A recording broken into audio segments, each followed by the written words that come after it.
Dastili ako, ha? Masaya ka ba? Dahil kasama mo ako?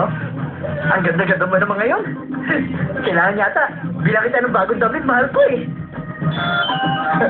Uy, ano yan? May nag-aalam. Itong kotse kaya yun? Ano ba naman yan? Parang cellphone. Cellphone kaya? Hindi ko alam eh. Ay, Diyos ko! Ang cellphone ko nga! Ngayon lang to, nagaling na ganito. Sa totoo lang, ko lang narinig ang tingin na cellphone ko, nakakatawa naman. Sino kaya to? Hello? Nicolas? Oo, ako nga. Sino to? Si Patricia Fernandez. Nakalimutan mo na agad? Ano ka ba? Hindi kita nakakalimutan, no? Ikaw yung taga-ikomoda, di ba? Excuse me, ha?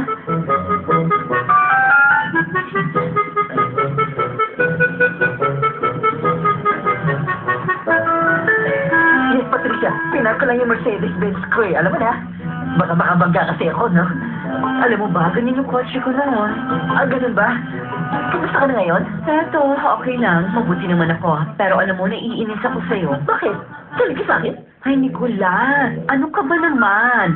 Pangalawang beses na to, palagi mo na lang akong pinaghihintay sa tawag mo, ha? Ang sabi mo sa akin, tatawagan mo ako dahil gusto mong lumabas tayo. Pero ano nangyayari? Busy ka yata eh. Nakakainis ka na, ha? Palagi mo na lang akong kinakalimutan. Ayaw mo ba ako makasama, Nicolas?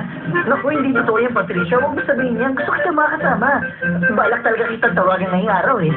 Sumasama na talagang loob ko sa'yo. Hindi mo na ako binibigyan ng time, eh. Promise ko sa'yo, may time na ako. So, ganon. Sige nga. Kailan tayo magkikita? Sana mahaba yung oras na ibigay mo sa akin. Patricia naman. Gusto kita makita ngayong gabi, pero may meeting ako. Marami akong transaksyon na kailangan isarado, eh. Pasensya ka na talaga. Ganito, bukas na kaya ng gabi. Ay, Nicolas, mukhang nagdadahilan ka na lang. Ayaw mo talaga ako makita, nakakatampo ka na. Okay, sige na, ikaw ang bahala. Pabay na, nakakahiya sa'yo, nai-istorbo yata kita eh. Sandali, Patricia! Huwag mo sabihin yan, ano ba? Sandali lang, ha? 1 minute. Pag-iisipan ko lang. Teka, sige na, bukas na lang ng gabi. Sabihin mo sa akin, saan kita susunduin? Anong oras ba? Sigurado pupuntahan kita, sabihin mo sa akin. Talaga lang, ha? Pupunta mo talaga ako, ha? Hindi kita mapapatawad sa oras na hindi mo ako siputin. Pupuntahan kita. Magkikita tayo, promise yan.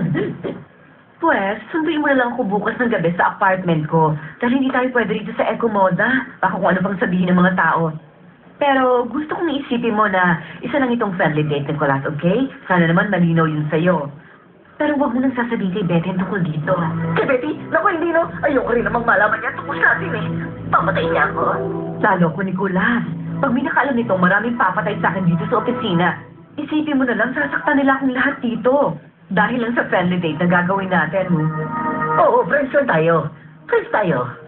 Oo, lalabas lang naman tayo para kumain, mag-usap tungkol sa business, sa finances natin, yun lang. Oo, ganun nga. Ganun nga. Mag-usap tayo tungkol sa mga konsepto at financial opinions natin. Paano na? Saan ang apartment mo?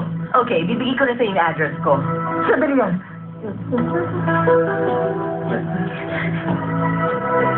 Sige, Patricia.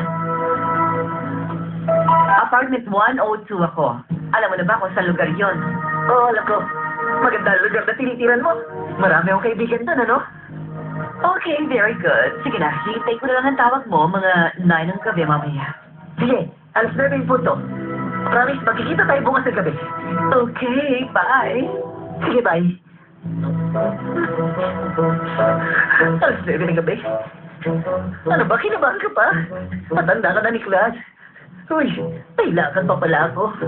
Lagot. Dali, ikumpara mo. Ulitin mo yan. Ay, naku. Sinabi ko na kasi sa'yo yung dati eh. Girls? Pwede ka bang mahiram mga stapler niyo sandali? Oo, heto, Berta. Salamat. Oo, ano, nakita mo na ba kung saan tayo nagkamali? Ay, hindi pa. Nahihilo na nga ako rito eh. Ay, naku. Oh.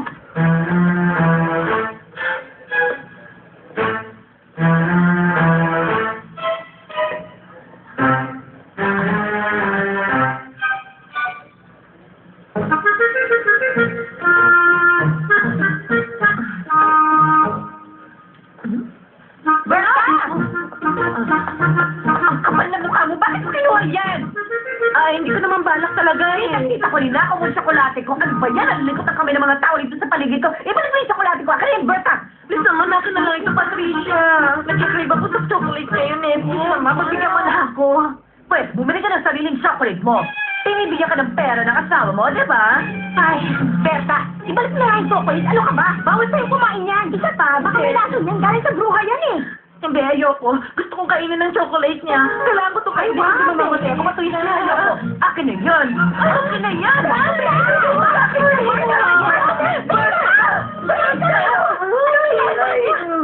Ano nangyayari dyan? Nangyayari ko. Ano siya natubigay? Bilis! Opo, ma'am. Naku naman. Nakakaya. Ay, Berta, magpasundo ka na sa asawa mo. Sabihin mo sa kanya na kailangan mo na pumunta sa doktor. Sige po. Pinapatay ka na ng pagdadayet mo yan. Tama po kayo. Hindi ko na kaya ang hindi kumain. Wala rin namang pagbabago sa katawan mo eh.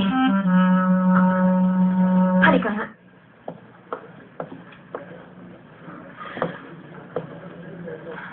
Ikaw, bakit simula ng away? Ay, naku, hindi. Sila nagsisimula ng away. Kung ganun, bakit ganyan ang ngiti mo? Parang natutuwa ka pa at hinimatay yung si Berta. Ano ka ba, Marcy? Hindi si Bert ang dahilan ng pagngiti kong to, ah. May iba akong dahilan at hindi ko pwedeng sabihin sa'yo dahil baka hindi magkatotoo. Ay, Berta, ikaw talaga? Alam mo na ba kung ano problema ng kotse? Hindi pa. Ang totoo, hindi ko maintindihan. Nakakainis. Hindi ako makapaniwala na masisira lang ito kagad. Hi, Hermes. Matanda na rin naman kasi ang kotse na ito. Palitan mo na. Hindi mo na magagamit pa yan. Kalokohan yan, Julia. Maayos din ito. Matagal na sa akin ang kotseng ito. Hindi ko ibebenta ang kotseng ito. Hindi pa nga tayo tapos na bayaran ito tapos kukuha ka na naman ulit na isa pa. Mag-isip ka nga bago ka magsalita.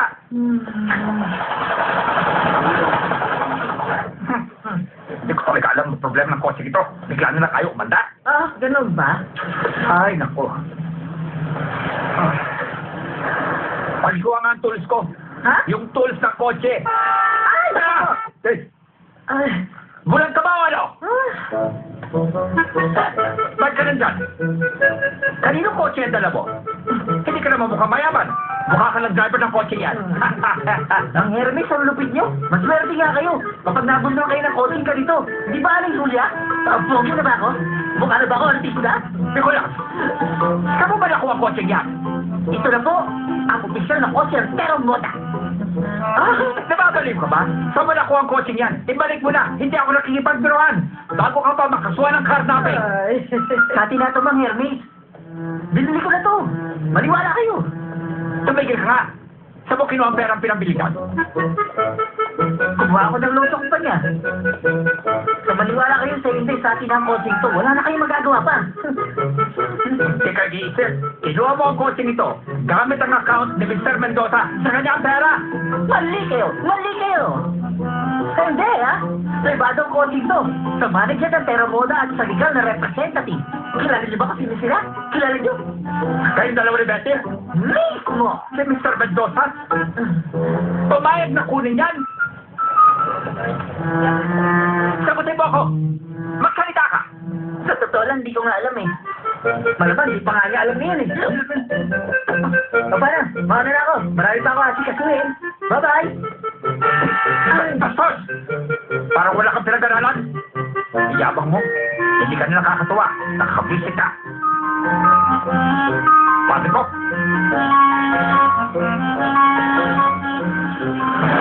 Hello?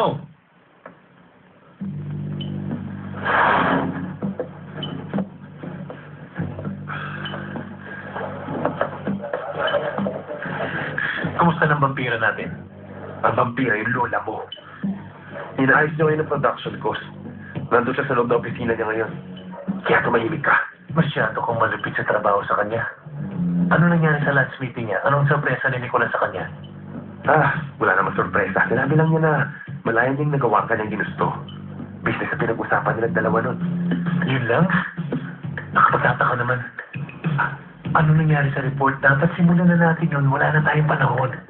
Oo, alam ko, pero parang umiiwas siya eh. Hindi ko gusto nangyayari nito. Kailangan kumuha ka ng paranging araw na to. Hindi ako makakilos. Karating na ni Marcela. Binabantayan niya ako mula nang dumating siya. Ang gusto niya, doon nga ako matulog sa bahay niya, no? Hindi ko kaya ito mag-isa. Hindi ko rin alam pero sa tingin ko kailangan mo na siyang halikan. Bibigay na rin